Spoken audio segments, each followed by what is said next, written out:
Seja muito bem-vindo ao canal da Igreja CI em Blumenau. Agora você vai assistir uma palavra que pode transformar a sua vida.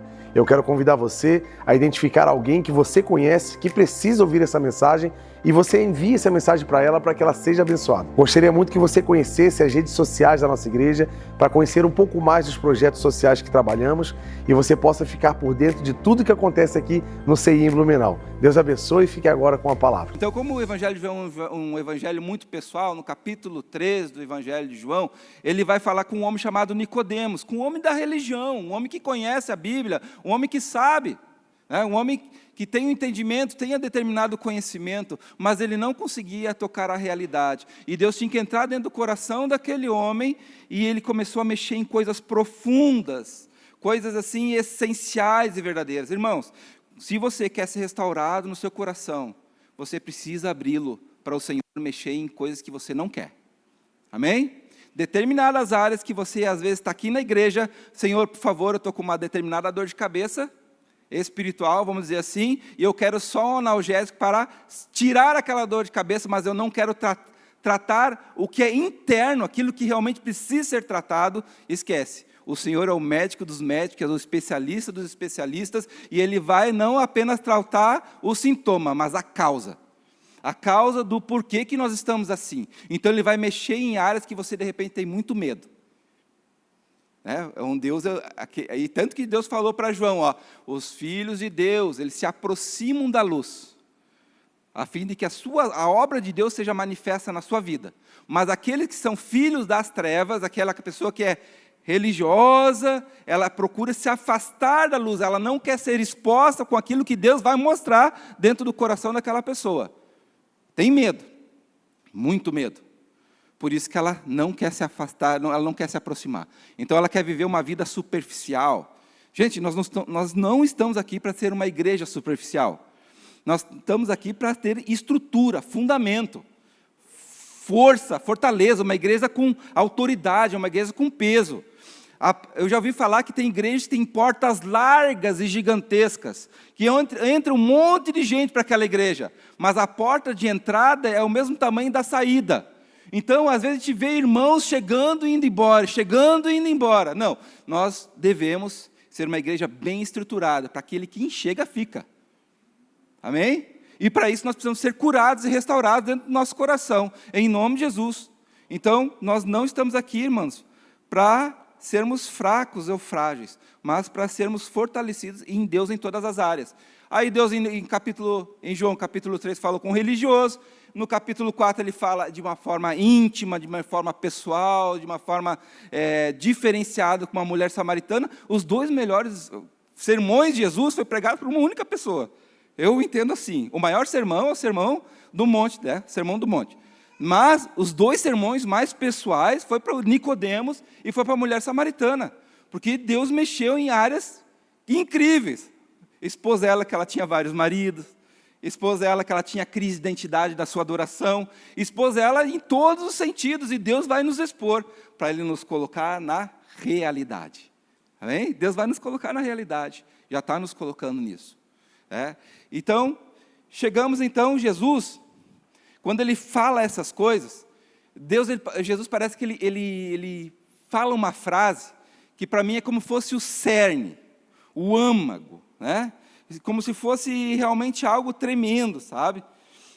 Porque ele fala assim no capítulo 4, no versículo 34, ele fala assim: a minha comida é fazer a vontade daquele que me enviou e realizar a sua obra.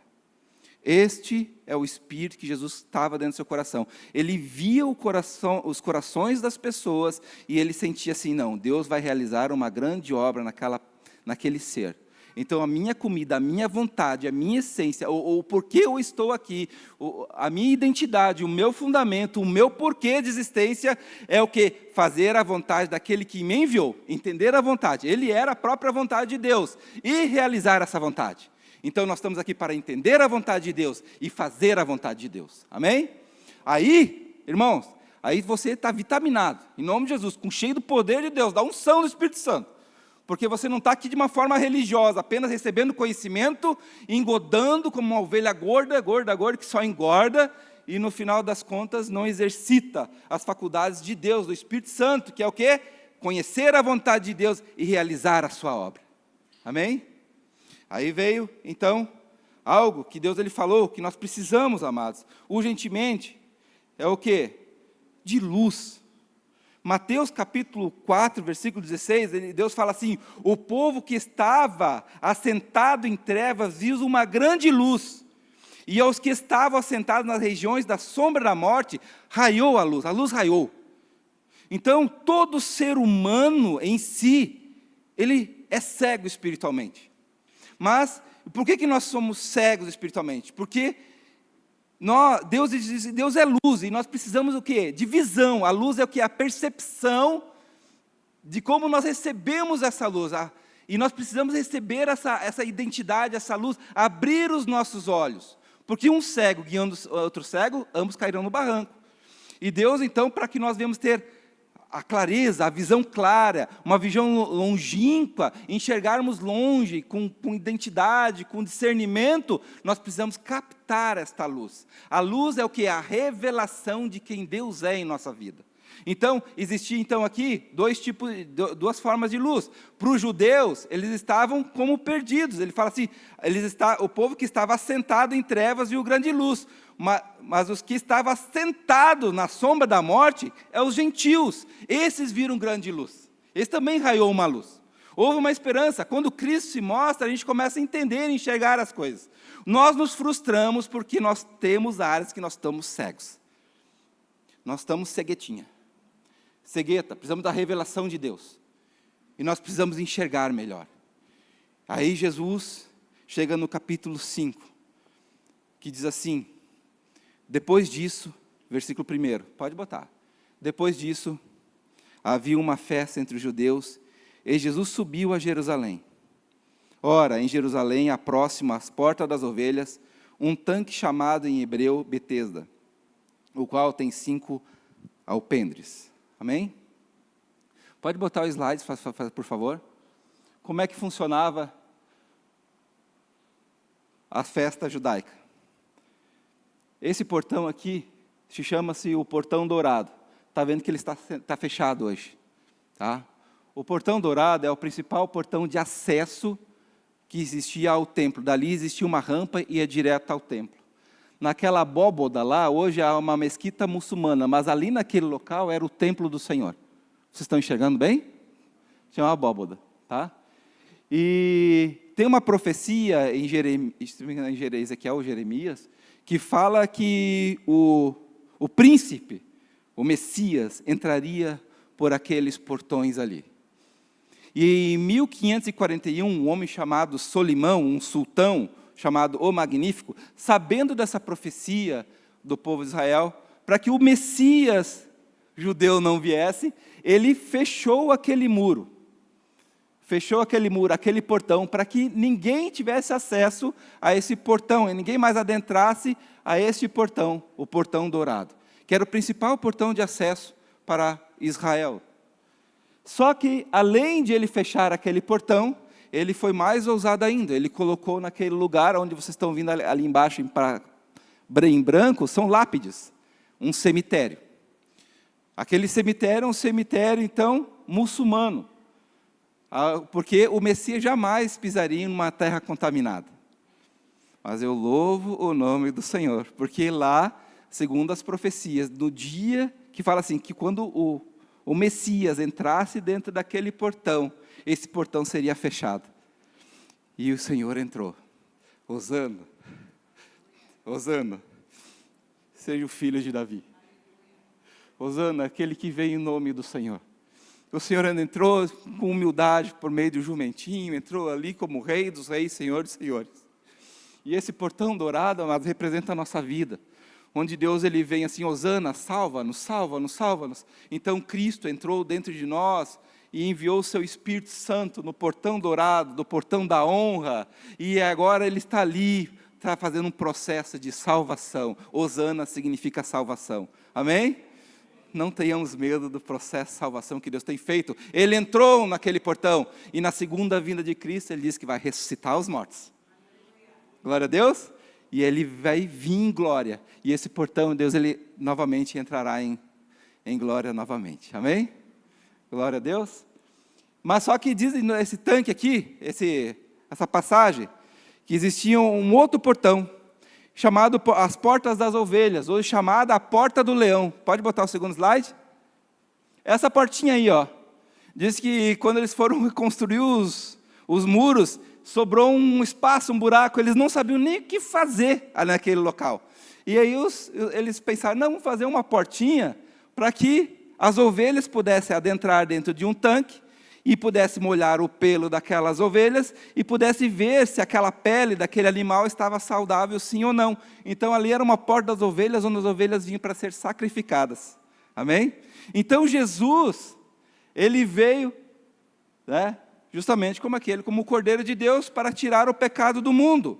Então, e tinha uma festa em Jerusalém, e Jesus, em vez de ele entrar de forma pomposa naquele momento, ele foi por uma porta, ele foi num lugar chamado o Tanque de Betesda. O que seria Betesda? Betesda era o quê? Era um local onde tinha um hospital chamado Casa da Misericórdia. Betesda é misericórdia. A palavra de Deus diz que tinha 5 alpendres.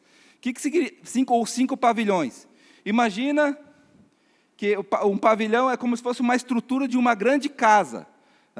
Essa aqui seria o primeiro pavilhão. Este aqui seguiria o segundo pavilhão. Temos aqui 3, 4 pavilhões e um pavilhão aqui no meio, formando 2 piscinas. Deu para entender? É por isso que chama o Tanque de Betesda. Tinha 5 alpendres, ou 5 pavilhões. E ali, diz a palavra, que jazia. Olha o versículo 3. Neste jazia grande multidão de enfermos, cegos, coxos, paralíticos, esperando o movimento das águas.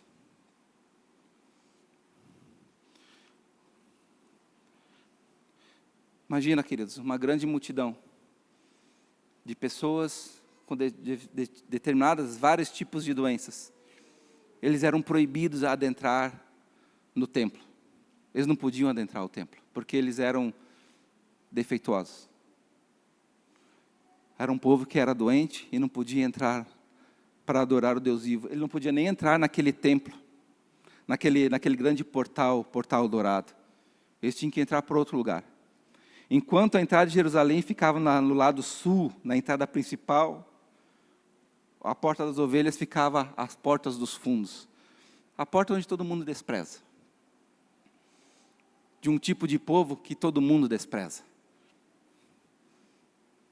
Diz a palavra, então, aqui, que tem cegos, coxos e paralíticos. Eu não estou aqui para dizer qual é o pior, se é ser cego, se é ser coxo, ou se é ser paralítico. Mas eu quero trazer o sentido espiritual do que é ser cego, do que é ser coxo e do que é ser paralítico. Cego espiritual é aquela pessoa que não entendeu a vontade de Deus, porque sem visão espiritual o povo se corrompe. Então, se nós não tivermos revelação de quem é Cristo Jesus, eu posso até estar caminhando, mas eu não sei para que direção eu estou indo. Podemos estar dentro da vida da igreja, apenas prestando culto, apenas cultuando de forma religiosa, mas sem saber o que Deus está fazendo na sua vida, ou às vezes não enxergando nada o que está acontecendo. Eu não enxergo, eu não tenho visão, eu não tenho entendimento, falta de revelação, falta de luz. Eu caminho, mas eu estou sendo cego. E por muito tempo, fico cego dentro da vida da igreja, ou dentro da minha própria existência, não sabendo a minha identidade e nem meu propósito. Isso é cegueira, não saber a identidade e não saber o propósito. Com o tempo, você começava, até caminhava bem, até corria bem, mas chegou um momento que você começa a manquejar. Manquejar, porque o cego não sabe onde pisa. Às vezes o cego não sabe por onde estar andando, não sabe onde está andando. E com o tempo, ele vai se frustrando, E o seu caminhar com Deus, ele começa a tornar um caminhar manco. Começa a ter um caminhar manco. E se nós não tivermos a visão espiritual e não tratarmos a nossa coxidão, vai chegar ao ponto que nós podemos ficar paralisados, definhados. A paralisia é aquelas pessoas que não sentem a perna daqui, da cintura para baixo. Então, a sua maneira de caminhar, ele se torna insensível às percepções espirituais. Então, ele não consegue desenvolver espiritualmente e ele está no estágio de definhação. Ele definha, ele não sente. E a palavra do Senhor diz, então, que naquele local, aquele povo estava ali esperando o movimento das águas. Então agora você imagina uma pessoa doente, como nós todos viemos doente para cá, de forma desesperada, e cada um buscando uma cura, uma salvação, esperando que alguém venha e faça um movimento nas águas, para que de alguma forma eu possa ser curado. Porque hoje os movimentos, às vezes o movimento religioso é isso. Um monte de pessoas que vêm doente para cá, esperando de alguma forma, algum milagre, algum movimento, ou um pastor ungido, um irmão do lenço, um irmão do reteté, que faz assim, vocês caem para um lado, ou faz assim, ou cai por outro, mas que não restabelece a visão, não muda, não cura a maneira de você caminhar, e não retira você da paralisia. Mas ele está ali desesperado, esperando, pensando que ele é o movimento que vai fazer ele ser curado. Não é o movimento.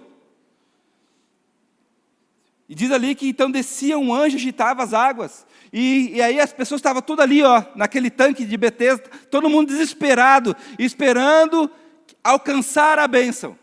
E quando a água se agitava, diz que aí o pessoal disputava para ver quem conseguia a bênção. E às vezes, dentro da vida da igreja, dentro do meu coração, eu estou aqui apenas para que eu seja abençoado, para que eu seja o primeiro a pular dentro da água, pular dentro da piscina, e eu receber a minha bênção, e passo por cima das outras pessoas. Então, a igreja brasileira pode ser uma igreja doente, que está aqui dentro, onde só está pensando em ser abençoada, e ela nem conhece quem está, a pessoa que está ali do lado, mas o que ela se importa é ela ser curada, o resto que se rale. Isto é uma igreja doente. Isto sim é um povo doente. E Deus vai mudar a nossa história. Nós não estamos aqui, amados, para apenas sermos abençoados, mas nós sermos abençoadores de muitos aqui. Porque nós vamos entender que Deus nos fez bênção, para que a gente possa alcançar gerações de pessoas aqui. E levar alento, cura e transformação para as outras pessoas. Porque nosso Deus não é um Deus para vir fazer os nossos favores ou apenas suprir as nossas necessidades. Ele fez a gente com caráter, com propósito, com fundamento, para levar vida às outras pessoas. E a palavra fala então, no versículo 5, que estava ali um homem, que havia 38 anos, querido. Sabe o que é 38 anos esperando? 38 anos doente. 38 anos esperando. Ele era mais velho que Jesus. Ali quando Jesus estava aqui, ele tinha 31. Então quando Jesus foi no templo ser apresentado, ele já estava um monte de tempo. Com 12 anos, quando ele foi lá, ele já estava 19, esperando o movimento das águas, e aquele movimento não fazia nada, não curava ninguém. E esse homem estava jazindo, morrendo, fazia muitos anos, 38 anos. A mulher do fluxo de sangue estava 12 anos. A mulher que tinha espírito possesso, acho que estava 16 ou 18 anos, com um demônio em cima, com opressão e peso sobre as suas costas. E Jesus, quando ele veio, ele disse: está consumado, tudo está pronto. No momento que nós recebemos a revelação, a luz de Deus, a cura vem. Então nós vamos sair daqui hoje tudo curado, em nome de Jesus. Restaurado em todas as áreas da nossa vida. Porque esse homem, qual era a característica dele? Ele não tinha esperança. Ele não tinha nem mais sonhos. Ele estava lá porque era forma religiosa, ele esperava um milagre, ele esperava alguma coisa, mas na verdade ele nem cria mais na sua restauração. Quantas pessoas têm pecado de estimação que já desistiram, como pornografia ou qualquer outra coisa, que ele está anos e anos no vício e não consegue. Está paralisado, esperando um movimento acontecer, religioso, para ver se, talvez alguma coisa aconteça. Então esse homem estava sem esperança, estava sem sonhos. Ele era uma causa perdida, preso pelo passado, porque a palavra fala que aquele homem estava assim pelo seu próprio pecado. Cheio de amargura, sentimento de culpa, sem expectativa alguma, cheio da rejeição, sem amigos, não tinha ninguém mais do seu lado. Uma pessoa que é emocionalmente machucada, ela se torna uma pessoa tão pesada que ninguém quer ficar do lado dela. De tanta ferida emocional, porque espiritualmente ela é pesada por demais. E diz a palavra aqui que ele não tinha ninguém. Ele chegou a falar, eu não tenho ninguém que me coloque aqui. Eu não tenho um pai, eu não tenho um filho, eu não tenho um parente sequer que me coloque aqui dentro para me ajudar. Mas por quê? Porque ele está machucado, pecados mal resolvidos, uma vida que paralisou, sem discernimento, sem visão, começou coxando, chegou um tempo que ele paralisou, ele era abandonado, ele era frustrado. E a pior de todas as coisas de uma pessoa que é ferida emocionalmente chama-se desprezo. Pior do que a pobreza. É uma pessoa que você passa e ninguém olha para você. E nós, como igreja, amados, nós temos que olhar um aos outros nos olhos e dar valor, porque Cristo mora ali. Nós temos que nos cuidar, nós não podemos nos desprezar de jeito algum. E nós como igreja, nós temos que ter cuidado, perguntar como você está, se você está bem, se não está, você precisa de ajuda, o que você precisa. Porque o pior de todas as coisas chama-se desprezo. E esse homem tinha desprezo sobre a sua vida.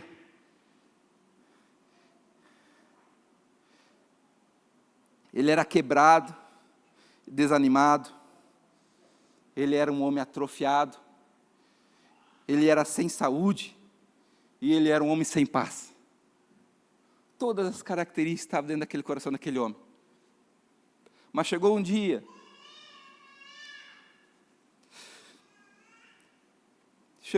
queridos, Jesus vendo este deitado, prostrado, e sabendo que estava assim há muito tempo, Jesus um dia eu vou me revelar àquele homem. Disse-lhes uma coisa muito simples. E eu pergunto para você, quer ser curado? Você quer ser curado? Pergunta simples por demais. Porque tem gente que se acostuma tanto com o pecado, que ele desistiu de ser curado, às vezes nem quer. Mas Jesus tem que fazer essa pergunta para nós. Quer continuar do mesmo jeito? Quer ficar sofrendo e patinando da mesma maneira? Aí Jesus ele fala, quer ser curado? A resposta é muito simples. É sim ou não. Mas aí, diz a palavra do Senhor, que ele vomitou a sua dor. O enfermo respondeu, Senhor, não tenho homem algum que quando a água é agitada, ele pensa que vai ser daquela água, me coloque no tanque, mas quando eu vou, desce outro antes de mim. E Jesus ele falou algo tremendo, fala assim, levanta-te, toma a tua cama e anda. Aquilo que te escraviza chama-se cama. A cama é um símbolo do teu insucesso, do teu fracasso, ou do teu rótulo, onde as pessoas olham para vocês, às vezes até te zomba da tua cara, da tua vida.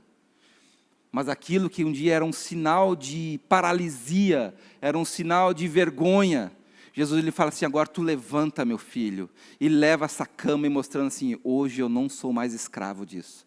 Hoje Jesus chegou na minha vida, ele falou, quer ser curado? Eu quero. Então, tomando uma postura de sim, levanta agora e anda, e vai para a tua casa, e anuncia que antes você era escravo do pecado, mas agora eu sou liberto em nome de Jesus. Tu és liberto, querido. Tu és livre. Jesus já falou para ele, falou para nós.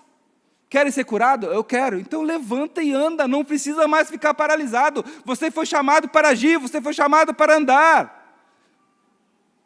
E nós precisamos então, primeira coisa, reconhecer então a ferida e o trauma, admitir que nós estamos doentes. Porque se nós não admitirmos, nós vamos ficar sempre feridos, machucados, insanos. Próximo o slide ali. Os psicólogos vão gostar. Quando a pessoa se resolve, quando a pessoa se resolve como ser humano, se governa, ele consegue então a sanidade. Ele não fica uma pessoa que é curada, bem tratada, ela é uma pessoa sã de mente e corpo. Ela tem sanidade. Ela tem, porque ela é bem resolvida. E aquele homem, ele não era bem resolvido. Ele era cheio de doenças. E por isso ele era meio que esquizofrênico, todo mundo se afastava dele, era paralisado.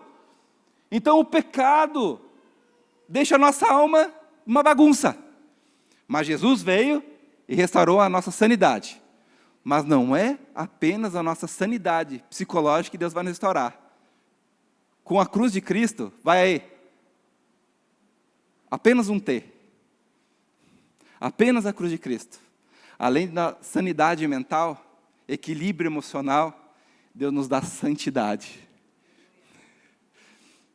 Isso aí psicólogo não dá não. Mas Deus dá.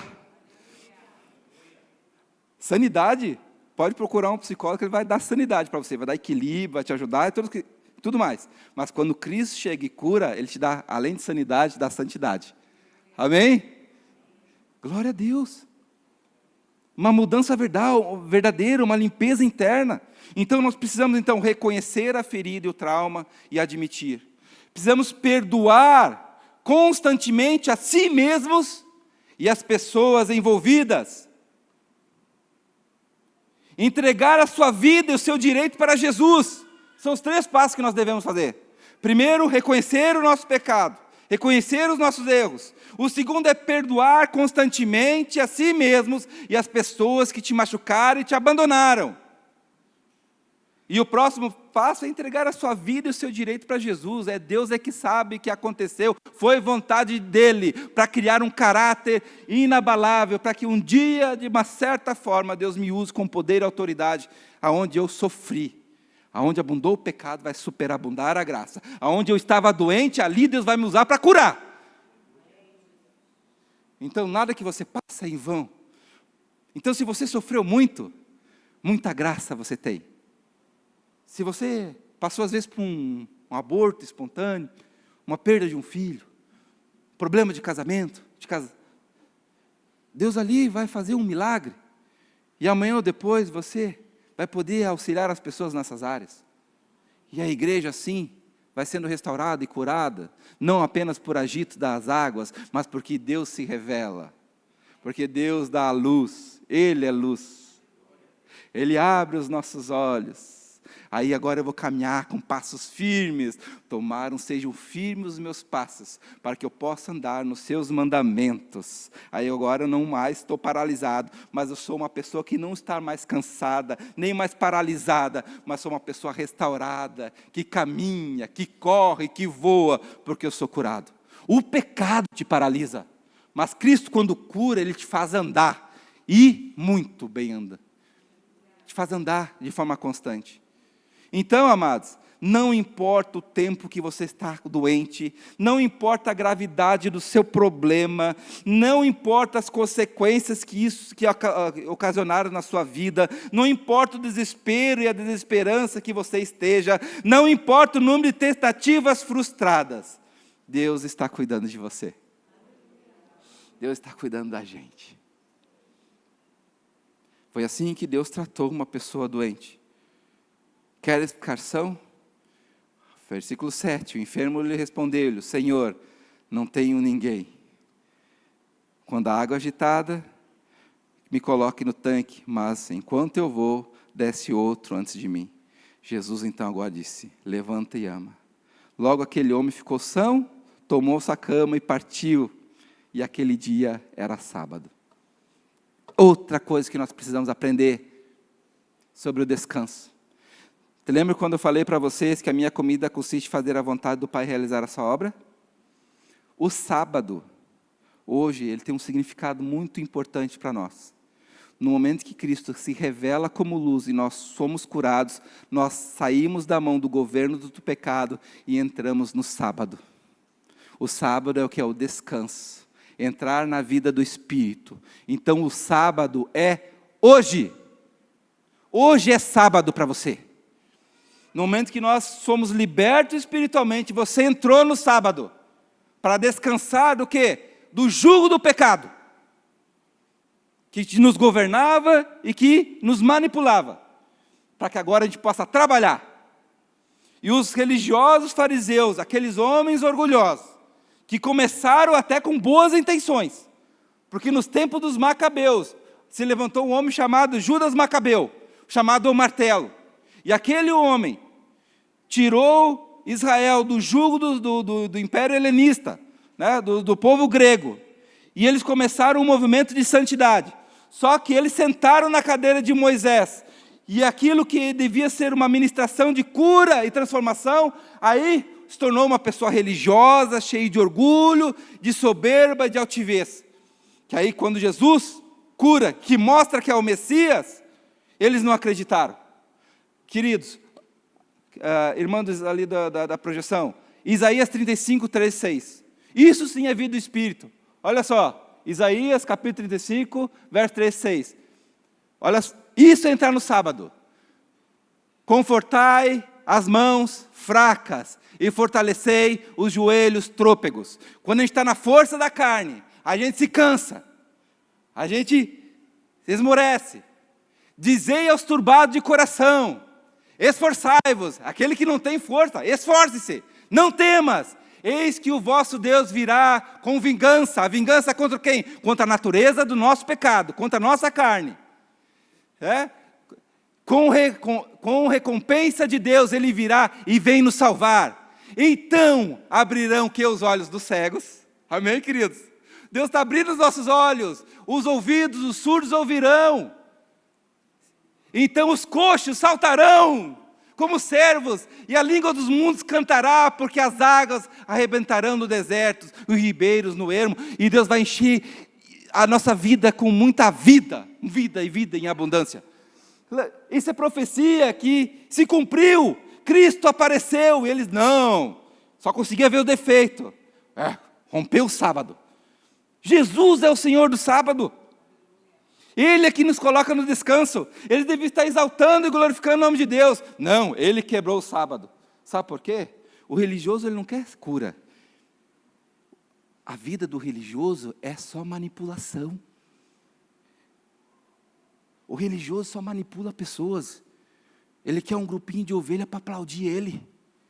Ele gosta de púlpito. Ele gosta de reconhecimento, de saudações nas praças. Gosta da gordura e do pelo das ovelhas. É o soberbo, onde eu recebo glória, onde eu recebo honra. Essa é a vida do orgulhoso. Mas veio Jesus trazendo libertação, gente. Não uma religião para pastor ser aplaudido, para irmão ser aplaudido porque canta bem ou fala bem. Não, irmãos. É uma reunião de gente que está sendo curada e transformada de verdade. Uma igreja viva. Uma igreja com testemunho vivo. Não podemos ser mais um grupo religioso, mas a igreja de Deus, que Deus realmente opera o seu querer efetuar aqui em Blumenau. Essa é a nossa responsabilidade.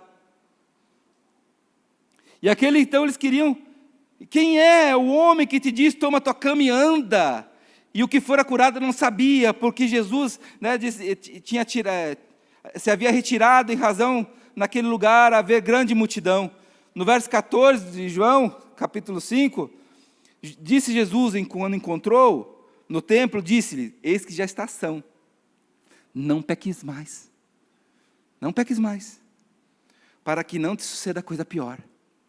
Você lembra quando Deus, em Cafarnaum, abriu o telhado e descer um paralítico? E Jesus falou o quê? O que é mais fácil dizer? Perdoados estão os teus pecados ou levanta e anda? Sabendo dos fariseus, Deus falou assim para eles, para saber que o Filho do Homem tem poder e autoridade, ele disse ao paralítico, primeiro, perdoados estão os teus pecados, agora vai, levanta e anda. No momento que nós estamos perdoados, manos, que Deus nos perdoa, nós saímos da letargia, da paralisia espiritual, e nós vamos viver uma vida com Cristo abundante e feliz. Então, paralisia espiritual tem a ver com pecado. Ah, mas é a passagem do cego, que Jesus falou, quem pecou para que ele nascer cego? Você lembra? Quem pecou? Aí não tem a ver com pecado, mas com a consequência dele. Então, se hoje nós estamos cegos, Jesus falou assim, ele olha para você com um olhar de esperança, é para que se manifeste a obra de Deus na sua vida. Então Deus está, como aquele cego de nascença era, assim somos nós. E Deus está falando assim, abra-te os teus olhos, restaure a visão espiritual, para que você caminhe bem e seja um homem restaurado. E Jesus ele vem falando, olha só o verso 17, aí o pai fala, ele reclamando do sábado, o meu pai trabalha até agora, está vendo? Era sábado. Sábado a gente quer bem, sabe para quê?